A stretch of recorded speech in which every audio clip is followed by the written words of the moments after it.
2002-2022, cela fait 20 ans jour pour jour que Restoration Ministries a vu le jour.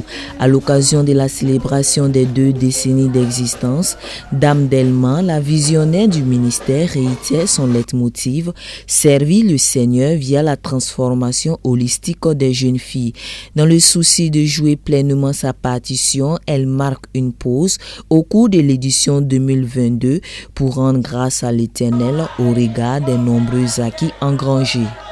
J'ai particulièrement rencontré beaucoup de jeunes filles qui étaient dans le désarroi, qui ne savaient pas à quel saint se vouer, qui avaient perdu de l'espoir, qui avaient perdu de repères. Et avec les enseignements, les conseils, la prière, beaucoup de choses ont changé dans leur vie.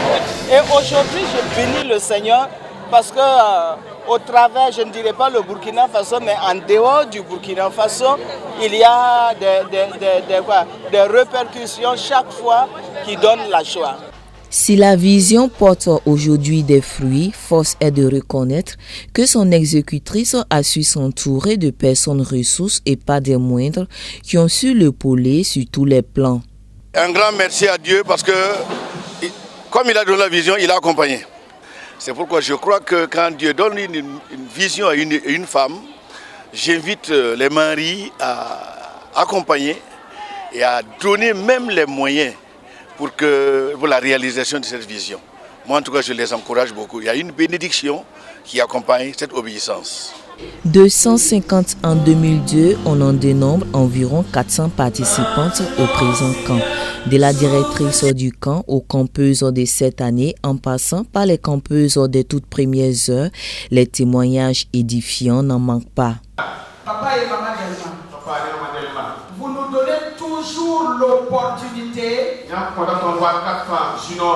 de développer les talents que Dieu a placés en chacun de nous. À vos côtés, nous prenons beaucoup de maturité.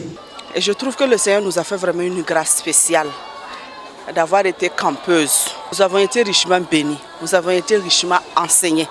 En tant que jeunes filles, nous avons appris à marcher conformément à la parole de Dieu, sur tous les plans. Parce que nous en sommes fiers que nous sommes toujours là. C'est ma 2e fois de participer à ce séminaire aussi. Et les mots me manquent, c'était vraiment édifiant.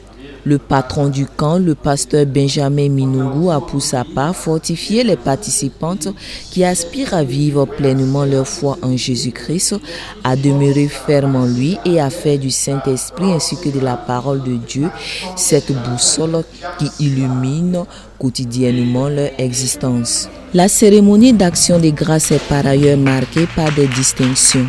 En attendant la clôture officielle du 20e camp, les yeux sont d'ores et déjà rivés sur la 21e édition, matérialisée par cette passation de flambeau entre la marraine sortante et celle entrante.